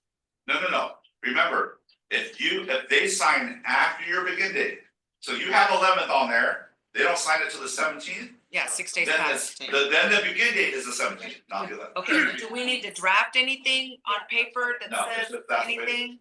What if you just forget? Forget, well, okay, yeah. So say you put the 11th and you don't, and you're like, oh, and you just, we're waiting 2 weeks, it's no big deal. You just don't put it in. Guess what happens? When you put it in, fine. MLS violation. And if you repeatedly do this, I know this is a big problem because you have to, MLS just doesn't fine you right away. You have to go like through, I think it's three violations where they start fining you. And if we're gonna define, if you're doing this on every listing, because you're getting fined now, that means you had 3 errors and you haven't fixed it, right? So now I see fines happening. So that you did do it one way. Can One you or two just ways. do an addendum to it or whatever, a modification of terms when you catch it and then update the date on that? And you just have to admit to your client that you need them to change the date? If MLS kind of says, show me the docs, you will still get fined if they were after the 3 days. Make sense? I don't understand that last scenario. So are you saying? She's saying, I messed up, I put the 11th, it's now the 17th, I didn't put it in, I was supposed to get around it, I'm gonna sign a Modification. modification to the listing that says, we're moving the date from the 11th to the 17th. Does that make sense? But if you sign that on the 17th, technically that's not valid. Does that make sense? So you're trying to skirt it, so just get it right, is what I'm gonna say, so like. Email compliance amethyst@metrolist and ask for forgiveness. Yeah. Before you enter it in. I'm not Email them- saying I did this. Email them ahead of time and just be like, hey, this happened, you can see from my record, blah, blah, blah, it doesn't happen. Ask for, they're humans on the other end too. Yeah, and here's the thing, if you ask specialists for forgiveness, they'll usually waive a fine here or there, but if they're just like hyping fines on you, it's because they've seen you have a record of it, like you're just repeatedly violating, you're not listening. So if you listen and fix it, they'll be gracious, but if you just repeatedly violate, you're getting fined on it, you're gonna get fined, and if they're fining and saying, no, you're just fine. And trust me, we do it because it charges the broker, we get fined and we just charge a broker, so. I will Okay, so say, here- sorry. Go ahead, Steve. So I actually get asked all the time, you know, how long do I have to enter it in MLS? If you ever forget, on your Metrolist dashboard, there's actually little short videos that Metrolist put out for their MLS rules. And it's like a 1 minute, 2 minute video where they go over counting days. Just have to remember, if you're gonna put it in today, the day they sign, you gotta put in a little, you gotta submit it today, like within 3 days. In my practice, I don't wanna mess with all that, so I just put it on the day we're going live, I don't care. You know what, seller, you can have 3 weeks to go list with someone else. Right, for that. Right, so I just put the day. Okay. Cool? That's not likely to happen because I've never had. they're already have. a I've done, relationship. we're 6 months out, we don't go live for 6 months. and Right? they- Totally. If you have to sell, you have to sell it. If you're worried about that, I worry about your value proposition. Right. Right, that's what I'm. Woo, we good? Just wanting to know, a listing period, and this was already there, but I wanted to put it out the reminder. They capped the listing period to 24 months. I'm sure you probably, we've seen stuff happening where we've had listing agreements come out with 10 years on them. Wow. And we've seen buyer broker agreements like with 10 years forever all of California. So they're putting restrictions on us now, like 24 months max on your listing agreement. Okay.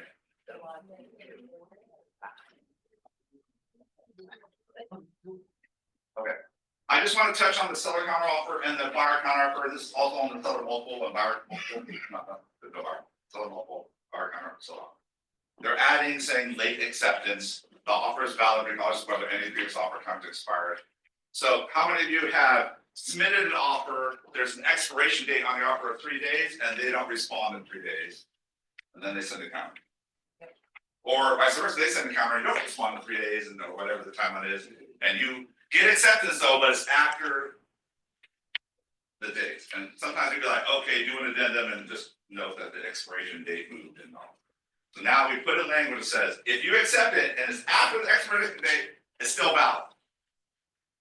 So now default, we don't have to worry about that. If you sign something, even after it's if your client signs something, even after the expiration date that's stated in the RPA or the counter offer, you will get that.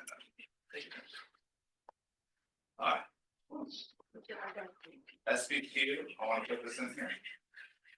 Really quick, so does this mean we have to start submitting withdrawal of offers? Like say if we send a counter offer and it expires, but the buyer sends it back signed after it's expired, we need to formally withdraw it before that then, don't we? You need to what? Withdraw it. Okay, so if we sent out a If you don't counter want it offer, accepted, yeah, if you don't want it, like your buyer's like, I'm done, but you need to withdraw that offer, right? Like say it's sitting out there, say they do a seller counter, you do a buyer counter, seller doesn't respond in 3 days, you move on.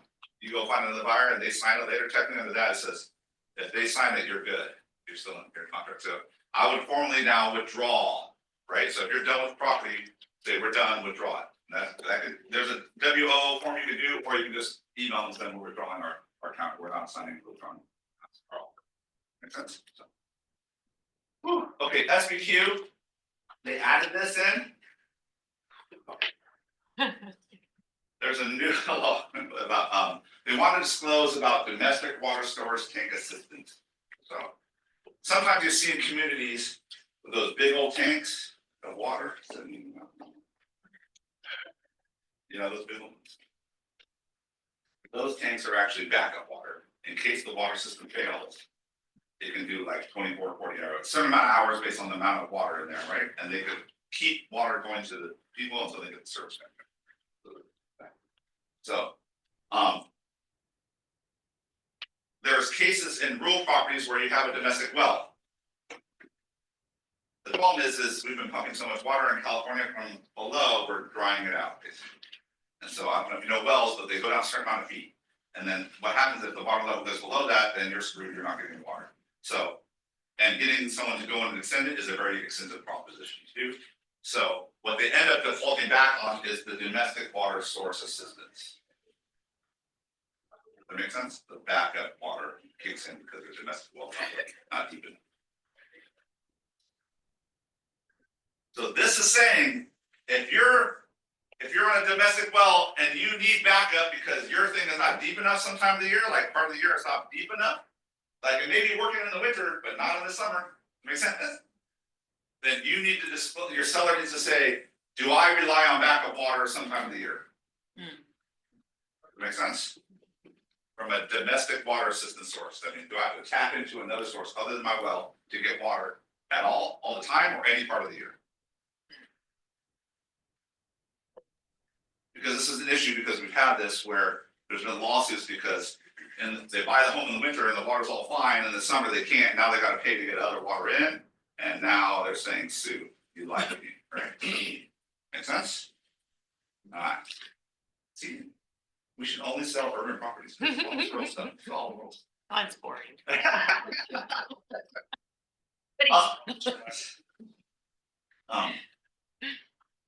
Lead-based paint got a little update, actually quite a lot. I mean, or most people have no reports, no nothing now, but now they got an initial. So fire attendants, we have received copies of reports pertaining to lead-based paint or if initial, I have not received any records to reports regarding lead-based paint. Now the form is requiring the buyer to acknowledge that they haven't received any reports on lead-based paint. Before it says sign date, but now they got an initial that they haven't received reports. So just a little bit for your TCs or whoever's doing this, you're gonna have to throw another initial in there. That have your buyer acknowledge they haven't received reports. Obviously, if there was lead-based paint on reports, you wouldn't initial it. Good?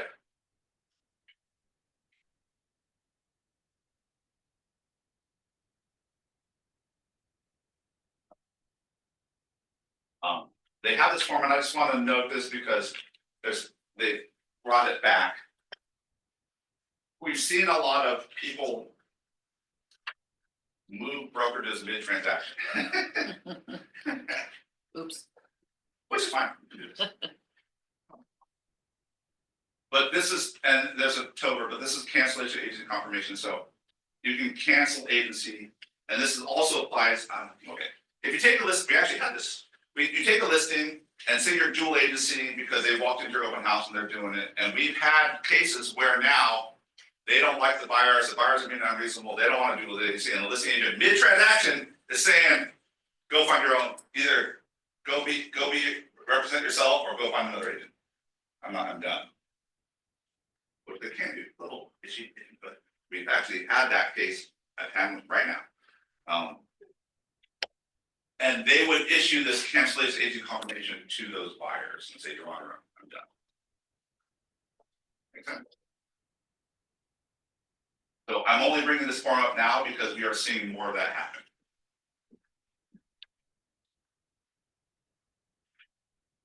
And then, why did I do Tober? There's also a Tober, which is, this is covert, but there's Tober. This is CAC. Tober is a transfer of broker representation. So Tober you would use if you're moving brokerages. So this would acknowledge, so if you join KW and you have your representative on your old one and you want to move the representation, you can use the Tober form to acknowledge the other side that I've now moved my brokerage and the commission should go here instead. Cool.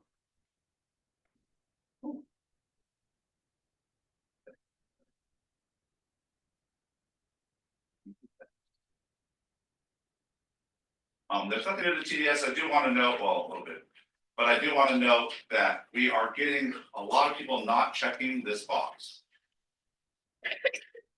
Seller is or is not occupying the property. And the date here. So TCs, assistants, agents, if you're doing your own stuff, please note we will shut it back if we don't have a date. And we need to know if they're occupying or not.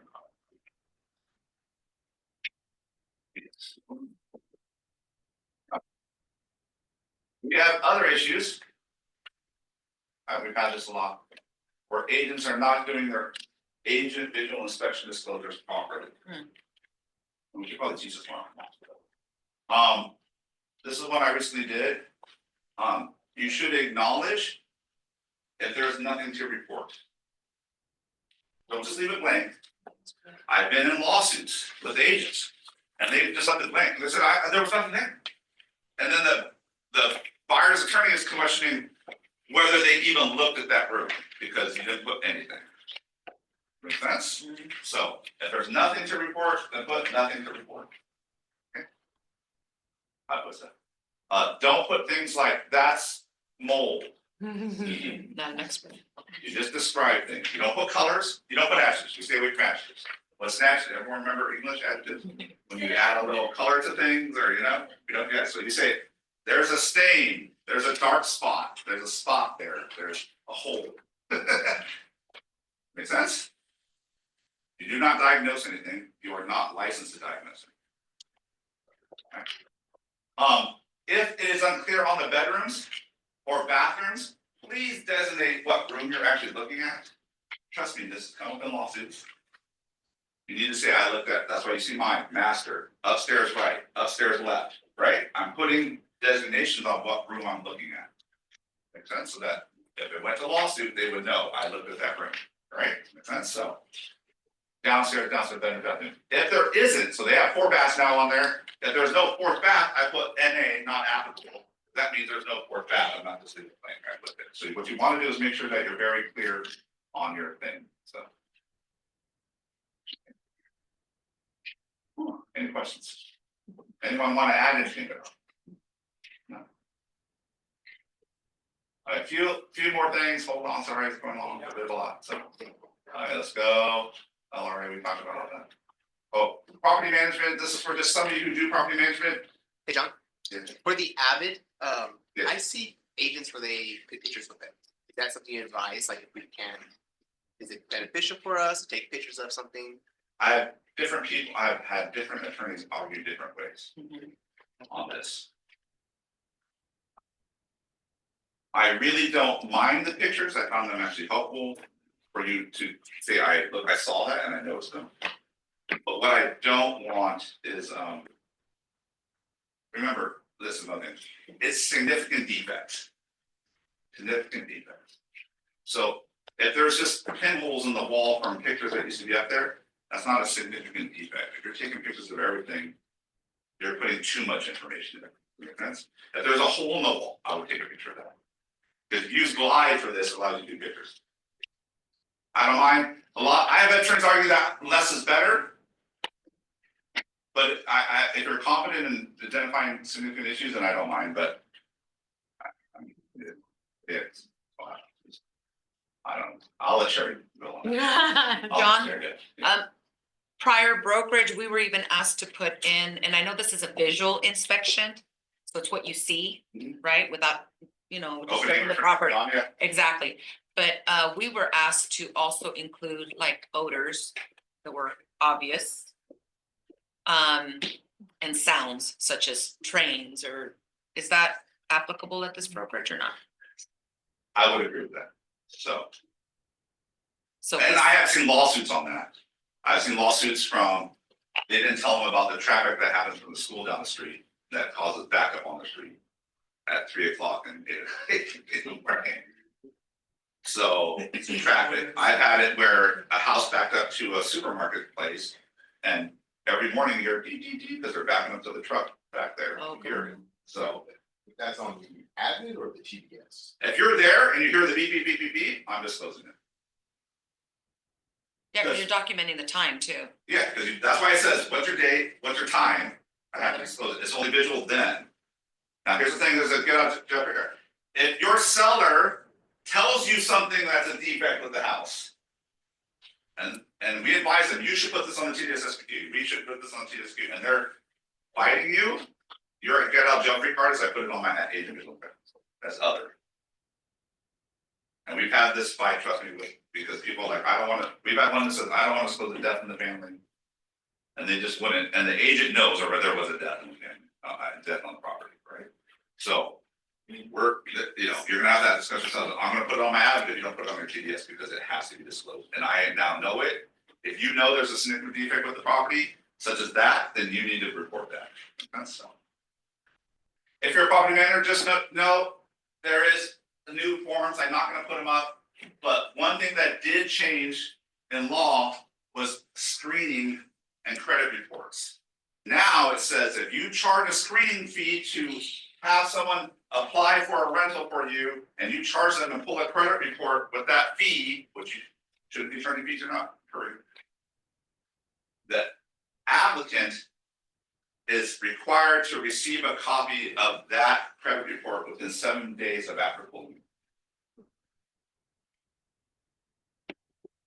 That's if they're paying you.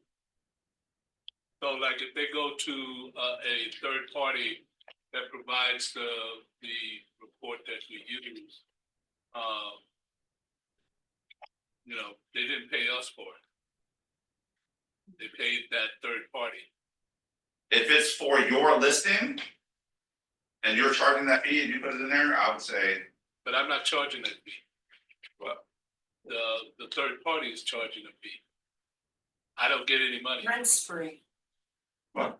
So if you're using rent spree and they cost $39.99 for the application.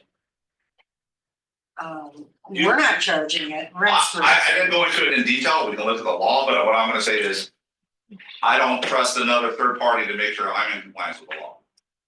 I would not do that personally. If it's your listing and you're using a third party website, they're gonna say, we're just a marketing firm, we're just a marketing service firm, it's your responsibility. I guarantee if I looked at your service agreement, there's like, if there's compliance lacking in this, it's your fault, I guarantee it says that, right? So I would be very careful about using third parties to say, oh, they're collecting the fee, it's not me. From a consumer standpoint, it's you. You're listening, you're just using a third party to get the service, the money goes there, it's not to you.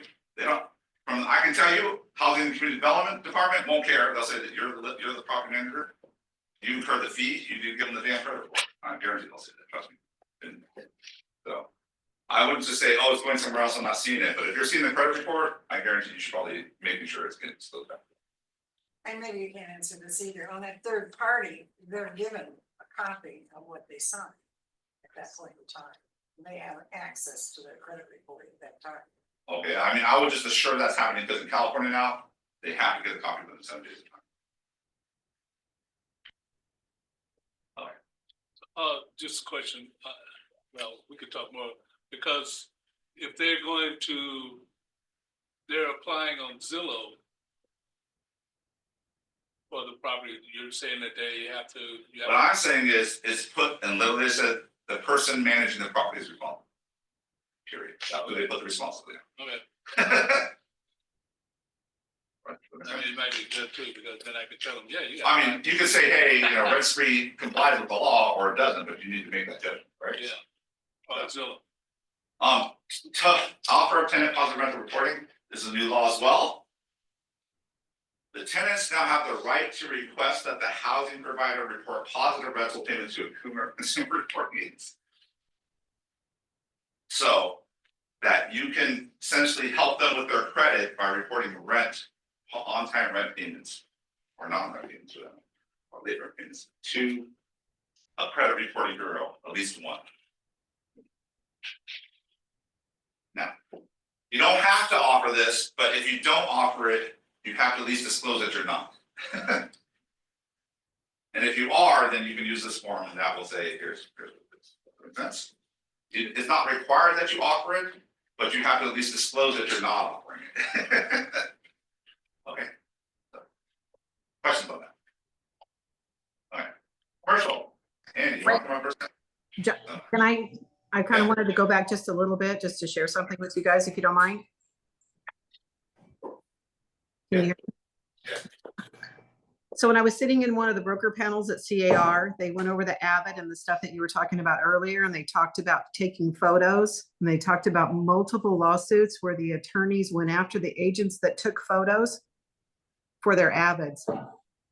And it's not that they took photos and then didn't have a description with it, but the argument was, why didn't you take a picture of this? Why didn't you take a picture of this?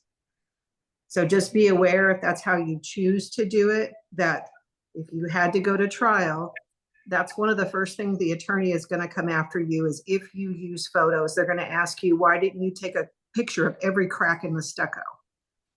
Why didn't you take a picture of blah, blah, blah? And that's how they're going to diminish your Avid.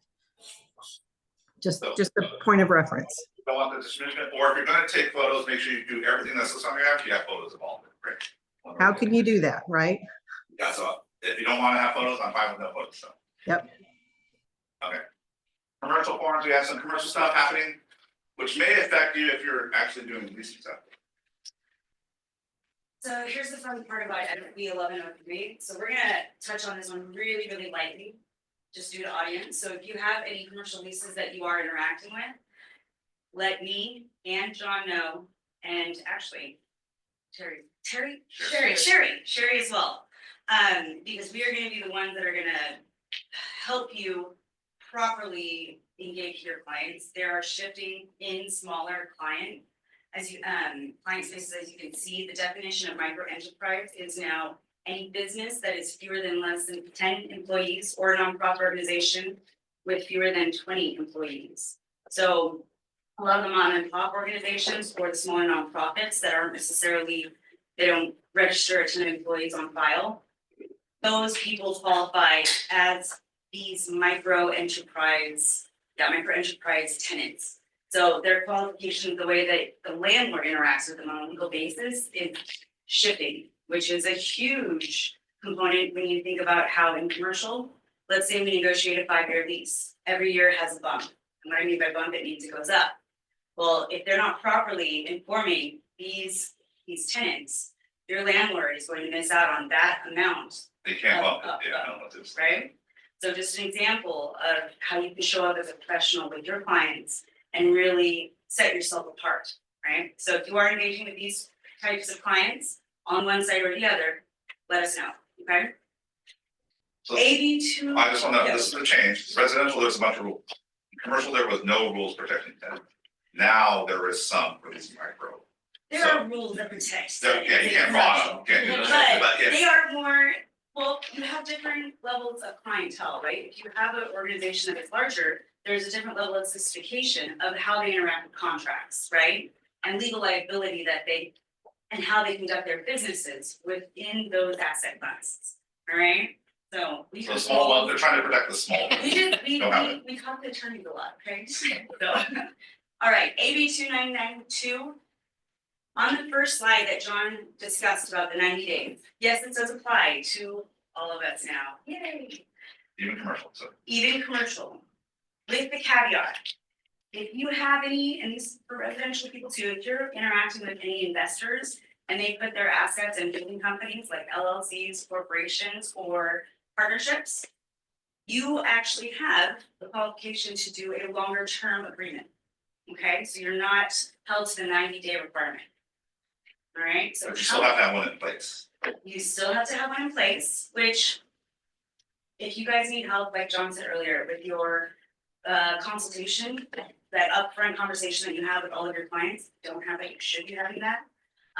If you need help with that, let us know. We can help coach you, you can mock it, but that value proposition and the more graceful way of saying, hey, we look forward to investing our time into you and working with you, and we expect the same thing back. This is a business relationship. So let's make it a win-win and let's get you guys to your goals. That conversation, should we have this? So let us know if you need help with some marketing or scripts, things like that, we'll help you out. But yes, it is applicable to everybody now. Any questions? How many of you work with investors? Okay, how often do you write a contract and it is for John Garcia or assignee? Well, it varies. Sometimes they use an LLC, sometimes it's a private. And Okay. This is just for rental properties, and I'm assuming from what you were saying that this could be included now. This is included. So SB 1103, it discusses, and from at least our initial review, it does discuss only commercial.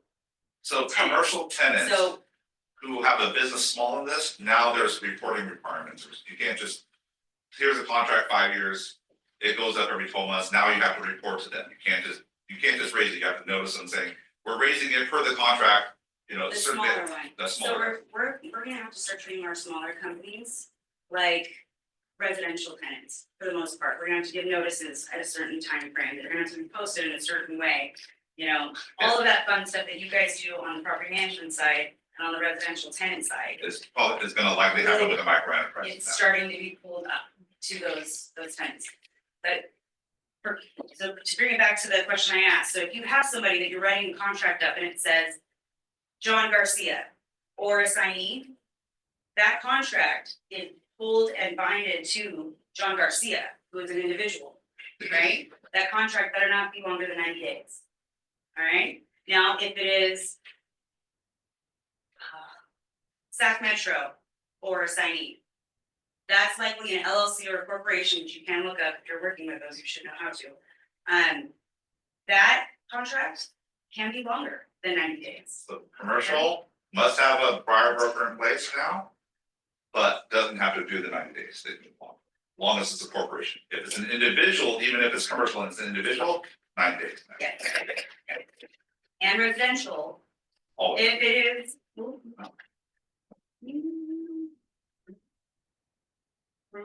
If it's residential and you do have the 90 days and it's with a individual, yes. If it's with a corporation, partnership, or LLC, come talk to us, because you may have an exemption to longer than the 90 days, okay? Correct. Good. Yes. Issues. I do wanna know, we have a commercial, this is just a policy, we don't allow residential to do commercial, I just wanna keep putting that out there. The only way you can do commercial is either refer or get a commercial agent that's approved commercial to co-it with you, or or we may allow some agents to do it themselves if they have experience, but you have to have commercial director and broker approval to do that, so. Other issues, we talked about this, Rachel, you want to talk about command?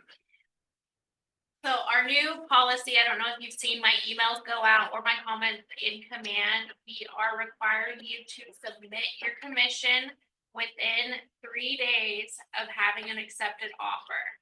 So when you upload your offer, submit your commission right away. Our new DA turnaround time is 48 hours. So the MCA has 48 hours to get it back to you once you submit it. And that's on submission and revisions, 48 hours. So we're seeing a lot of this, where agents get lazy, they either submit it at the end, or what we see in a lot is, oh, there's, credits in the transaction, all this stuff changes, price changes in the middle of the transaction. They wait till the end we get the check and they're like, oh, there's some revisions, here you go, here's revision. We are stopping doing we're doing so many emergency, we're not doing that.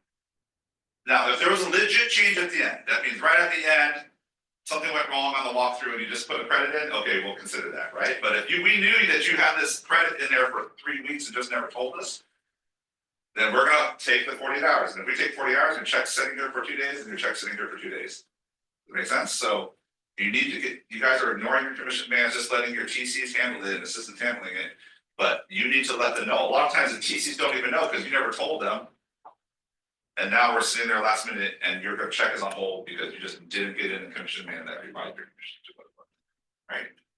And it's not even us holding it. Literally, most of the escrows now won't even cut the check. We have one escrow company that won't even close without an accurate commission demand.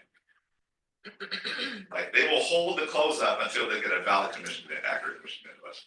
Right? So if you had an initial commission demand, but you did some credits and stuff, and escrow's like, this is wrong, they're gonna hold close on until we get it there.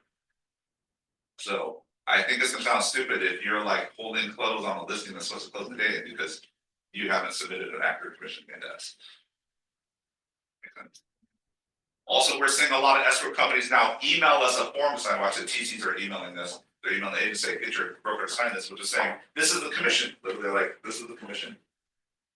We will not sign those if you don't have a commission demand that reflects that same amount. So we will say no, and now that will also hold the escrow.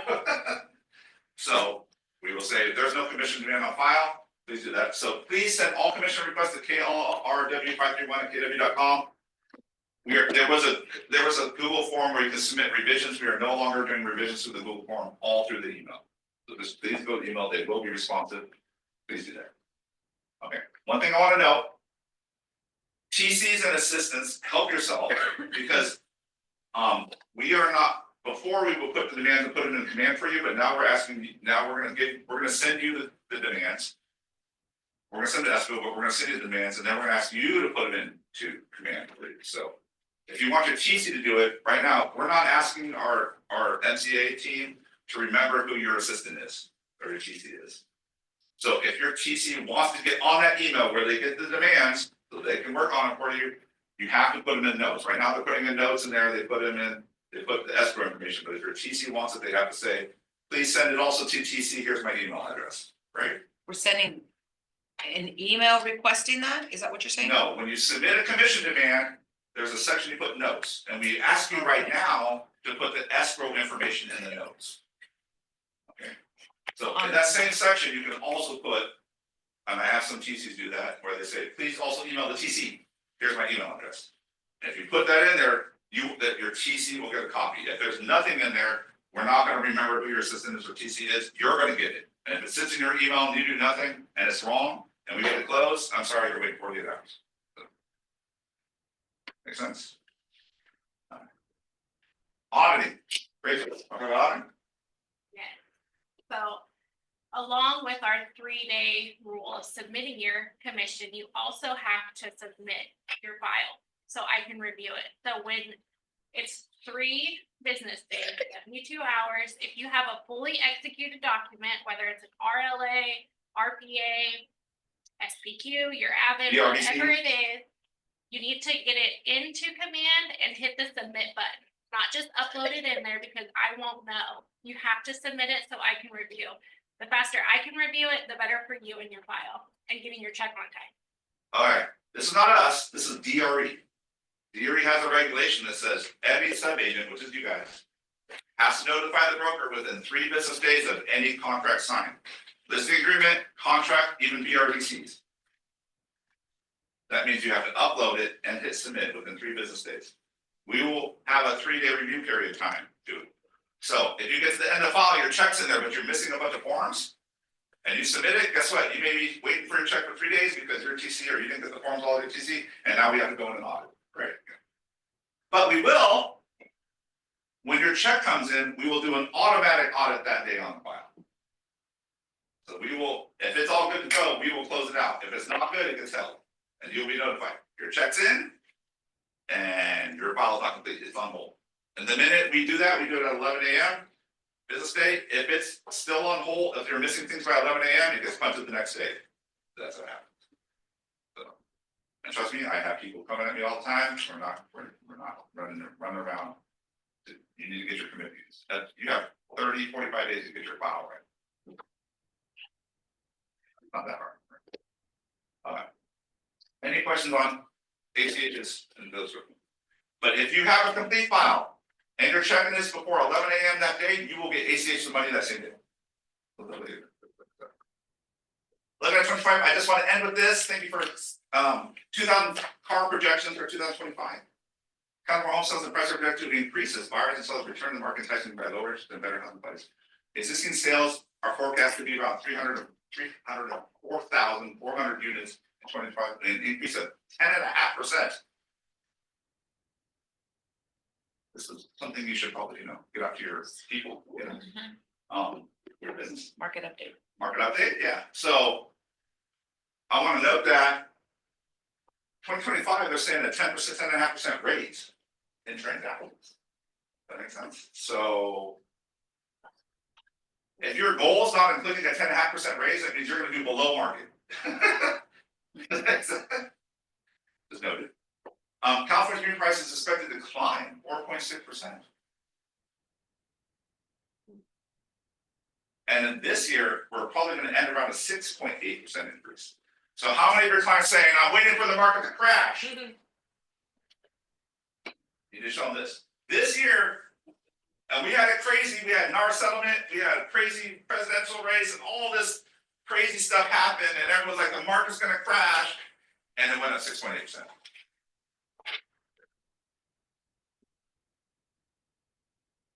So you need to tell them stop listening to the headlines. You need to listen to me. Here you go. Right. So, and they're expecting another 4.6% this year. What's the source that, is this from Cargo? Car economists. Okay. Housing for the expected to remain stable at 60% next year is slipping from 17% in 2004. So housing affordability is kind of staying the same. But I want you to know this is a very stark factor. Housing affordability, when they say 70%, they factor in what's the median income that you can survive and have housing that you should have as a ratio of your housing, your income or housing in California. And they're saying 17%. I want to note that 17% of people with their income would beat the median income price that they recommend that people should have other housing allowance toward housing. So that means most people who own homes are exceeding what would be healthy on a ratio of their housing expense to what their income is. But it's going to stay pretty much the same, even prices going up just because they expect rates to come down, which obviously will push it. All right. I want to leave with you because everyone wants to cry about the market, and we had a 6.8% increase in pricing. Everyone wants to cry about things are going hard, and we're going to have a 10.5% estimated increase in 2025. So I'm going to say this. I look at the numbers greatly, a lot. 2025 is going to be a better year. I suspect 2026 is going to be a great year. If you want to level up your whole career, this is the time. I've seen people go from little agent to mega agent through markets like this.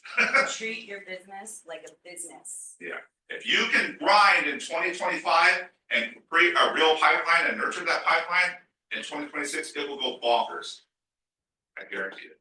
And you will level up your business. Get your 200 names. But you gotta grind it in 2025 to get the names. You gotta get the people in the pipeline. And there are people that are gonna be, there's a lot of today, they're gonna have 10% increase, but there's gonna be a lot of babies next year, blah, blah, blah, blah, blah. Don't let them go because they will go in 2026. And if you don't keep in touch with them, they're gonna go somewhere else. So this is the time to, you're gonna get a 10.5% raise, but you're also going to have a big pipeline that you want to take into 2024. You want to have a ton of calls at the Christmas time next year and say, what's your plans in 2025? I know we've been talking all year. And I said, yeah, spring next year, we're good. That's what you want. And you'll get a lot of those. Great momentum. Make sense? So the opportunity is here. And you're still here. Just know 2023 and 2024, as far as transactions statewide and nationally, were one of the lowest since the Great Recession, literally over a decade. Oh, I just heard they were the lowest since before 94. Yeah, before 94, actually, yeah. Even so, you thought we were low in consecutive years. You thought we were low in the Great Recession. We're low back to 1994. That so historically, this was a historically number of sales bad market, and you're all still sitting here. So, and we're expecting to go up, so this is the bottom, we're at the bottom right And now, only go up. it's gonna go up. You wanna make it happen, go up, write it, commit and write it, right? Thank you everyone, I appreciate your time. These slides will come out to you as well.